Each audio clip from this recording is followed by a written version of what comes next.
Hi guys, day 3 of 100 day transformation series. ಬೆಳಗ್ಗೆ ಎದ್ದು direct morning meal ತಗೊಂಡೆ ನೋಡ್ರಿ. 150 ಗ್ರಾಮ್ ರೈಸ್ ಮತ್ತೆ 50 gram curd, casual egg and banana.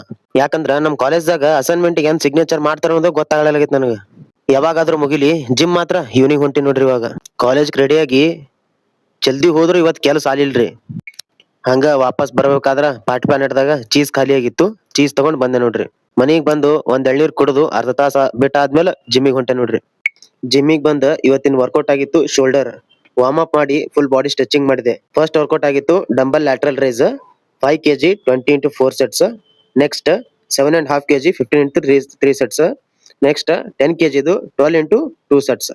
Lateral rice ಇದು ಕೂಡ 15 ರಿಂದ 20 kg ಒಳಗೆ ಹೊಡೆಯತೀನಿ. 5 kg 20 into 4 sets. Next 7.5 kg 15 into 3 sets. Next 10 kg ಇದು 12 into 2 sets. ಇದು ಆದ್ಮೇಲೆ ಮಾಡಿದೆ ನೋಡ್ರಿ dumbbell over head shoulder press ಅಂತ ಹೇಳಿ. ಇದು 5 kg ಇದು 15 into 3 sets. Next 7.5 kg 12 into 3 sets. Next 10 kg ಇದು 8 into 3 sets ಮಾಡಿದೆ. ನೆಕ್ಸ್ಟ್ ವರ್ಕೌಟ್ ಆಗಿತ್ತು ಅಪ್ರೈಟ್ ರಾಡ್ ಇದು 15 into 3 sets. Next workout high pulley raise with rope ಇದು 20 into 3 sets. ವರ್ಕೌಟ್ ಮುಗಿಸಿ ನೆಕ್ಸ್ಟ್ 30 ಮಿನಿಟ್ಸ್ ಕಾರ್ಡಿಯೋ ಮಾಡಿದೆ. ಶೂ ಬ್ಯಾಗ್ ನಾಗ ಇಟ್ಕೊಂಡು ಹೊಂಟೆ ನೋಡ್ರಿ ಸೀದಾ ಮನಿಗೆ ಬಂದು 2 ಬಾಳೆಹಣ್ಣು ತಿಂದು ಈ ವಿಡಿಯೋನ ಇಲ್ಲೇ ಎಂಡ್ ಮಾಡತ್ತೀನಿ.